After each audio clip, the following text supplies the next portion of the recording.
राम राम दोस्तों। आज बात करते हैं स्वार्थ की। दुनिया कितनी स्वार्थी हो गई है।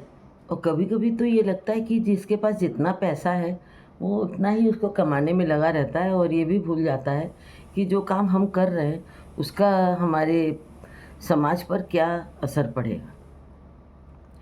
अब जैसे जो ये बड़े बड़े क्रिकेटर्स हैं, बड़े बड़े हीरोज़ हैं या हीरोइन हैं, ऐसी चीज़ों का ऐड करते हैं जिसके बारे में उनको पता होता है कि ये बहुत ही गलत है और नई जनरेशन उससे एकदम गर्त की तरफ जा सकती है, उसका पूरा भविष्य खराब हो सकता है, पूरा परिवार उसका बर्बाद हो सकता है।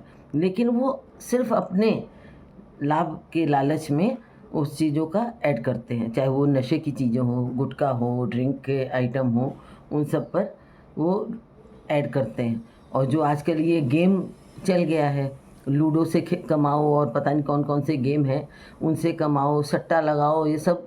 और एक छोटा-सा लिखा रहेगा कि आपको मतलब हानि हो सकती है और वैधानिक चेतावनी और ये वो, तो जो कि वो ना ध्यान दे सकें। और उनके तो भई जो हीरो है वो एक आइडियल है, उसने कहा है तो ये बहुत सही बात होगी, और वो 14-15 साल के जो बच्चे हैं वो इस पर चले जाते हैं। तरह-तरह के नशे, आज की जो नई जनरेशन है उसको देखिए। और मतलब कितनी गलत बात है कि बच्चे, अब जैसे उन्होंने ये देखा कि 5,000 रुपया लगाने से या 10,000 रुपया लगाने से हमारा पैसा बढ़ता जा सकता है, उनके हाथ में नहीं है, तो वो चोरी करेंगे। पहले वो घर से चुराएँगे, कोई रुपया पैसा नहीं मिला तो कोई सामान ले जा कर के चुरा देंगे। तो वो धीरे-धीरे करके उनकी चोरी की आदत भी पड़ेगी, उसके बाद वो जुए की आदत पड़ेगी, फिर नशे की आदत पड़ेगी और वो जनरेशन बर्बाद। तो इंसान इतना स्वार्थी कैसे हो सकता है? कभी-कभी लगता है कि खाली टैक्स वगैरह के फ़ायदे के लिए देखिए, सब जो शराब के ठेके होते हैं, वो वैधानिक रूप से जो सही होते हैं वो भी खुलते हैं। तो क्यों ऐसा होता है? तो हमें अपने बच्चों को इन चीज़ों के बारे में जागरूक करना होगा कि ये चीज़ें जो हैं गलत हैं, और जब देखें ऐड तो ज़रूर बताएँ बच्चे को अपने, और ये बताएँ कि देखो वो अपने फ़ायदे के लिए कर रहे हैं, वो तो अपने फ़ायदे के लिए कर रहे हैं, तुम अपना नुकसान करोगे। वो कैसी चीज़ है उसके बारे में बात करें।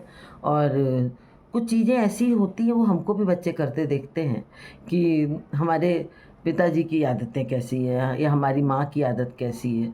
तो बच्चे अगर देखते हैं कि हमारे घर में कोई ड्रिंक नहीं करता है, तो बच्चे उस चीज़ को सीखते हैं कि नहीं वो गलत है, क्योंकि उन्होंने अपने घर में वो कल्चर नहीं देखा।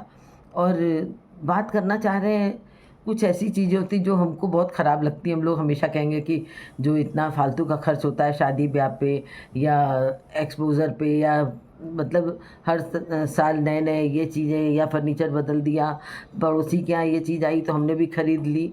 तो जिन चीज़ों को हम कभी चोचले कहते हैं, हम उसको अपना भी लेते हैं, और कब हम उनकी गिरफ्त में फँसते चले जाते हैं, हमें खुद नहीं समझ में आता है। और फिर वो हमको ऐसा कस के जकड़ लेती हैं कि हम उससे निकल नहीं पाते, क्योंकि किसी ने तो हो सकता है फाइनेंशियल स्ट्रॉन्ग हो और उन्होंने खरीद लिया, और हमने उनकी नकल करके खरीदा और हम ईएमआई के चक्कर में पड़ गए। और ईएमआई जो है हमारे रोज़ के खर्चों से कटौती करके, तब हम मिडिल क्लास के लोग तो ऐसे ही कर सकते हैं कि 4 खर्चे हम काटेंगे, तब हम एक बड़ा खर्चा कर सकेंगे। तो हमें ऐसा एग्ज़ाम्पल पेश करना चाहिए कि बच्चे देखें कि हमारे माता-पिता इस टाइप के आडंबर में नहीं फँसते। तो वो जो है हमें भी नहीं करना चाहिए, क्योंकि बच्चों को थोड़ा-सा अगर हम उनकी ये डिमांड पूरी कर सकते हैं कि बहुत आसान से भई हमको 500 की चीज़ उसने माँगी है, हम दिला सकते हैं। कभी 10 की माँगी, कभी 5 की माँगी, कभी उसके बाद 100-200 फिर 500, लेकिन हम स्ट्रॉन्ग हैं तो हम दिला सकते हैं, हम दिलाते जा रहे हैं। और उससे बच्चे धीरे-धीरे, धीरे-धीरे करके पैसे की वैल्यू तो नहीं समझते हैं, माँ-बाप की मेहनत की वैल्यू नहीं समझते हैं, और चीज़ों की भी वैल्यू नहीं समझते हैं। उनको लगता है हर चीज़ बहुत आसानी से मिल जाती है। तो बच्चों को मेहनत करना सिखाइए, और उनको ये समझ में आए कि आप जो भी चीज़ ला रहे हैं, बहुत मेहनत करके तब ला रहे हैं, और हमें भी ये चीज़ जब हम मेहनत करेंगे तभी मिलेगी। जैसे कोई ख़ास चीज़ उन्होंने माँगी, तो आप उनसे कहें कि अगर उसका पढ़ने में मन नहीं लगता तो तुम अगर अच्छे से नंबर लाओगे तब हम तुमको दिलाएँगे। ये एक बहुत छोटा बच्चा रहता है, उसको हर बात पे नहीं कहना चाहिए, तुम ये काम करो तो हम तुमको टॉफ़ी देंगे, ये नहीं। वो अपनी पसंद का काम करने को कह रहा है, तब आप कहिए कि ये काम तुम करो तब हम ये काम करके देंगे। जैसे उसने कहा कि हमें साइकिल चाहिए, तो ठीक है, तुम ये नंबर लाओ तब हम तुमको देंगे, तब उसको साइकिल मिलेगी। ये नहीं कि आप उसको लालच दें कि बेटा ये जाके बाज़ार से ही सामान लो, हम तुमको चॉकलेट देंगे, ये नहीं, ये गलत हो जाएगा। तो बच्चे को मेहनत की वैल्यू समझना होगा, बच्चे को सही गलत समझना होगा, उचित अनुचित समझना होगा, और वो तभी होगा जब हम उचित व्यवहार करेंगे।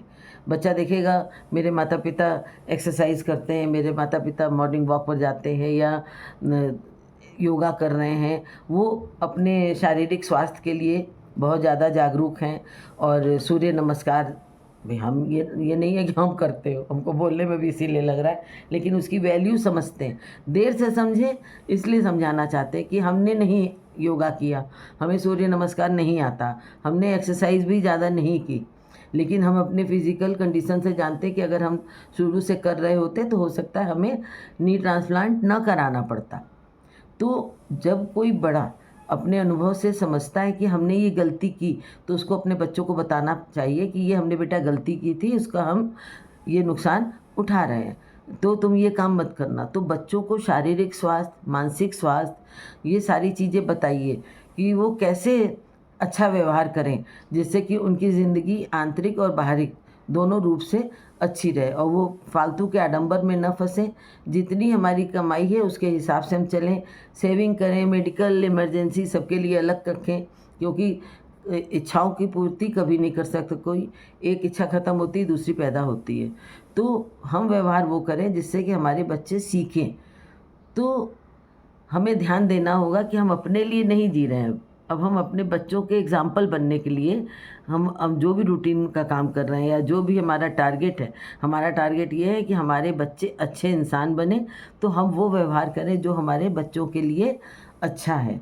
तो इस चीज़ के बारे में आप अच्छे से सोचें, समझें कि जिसको हम आडंबर कहते हैं, जिसको हम चोचले कहते हैं, उनको हम करने से बचें, और हमारे बच्चे भी एक अच्छे नागरिक और अच्छे इंसान बनकर आगे बढ़ें। राम राम।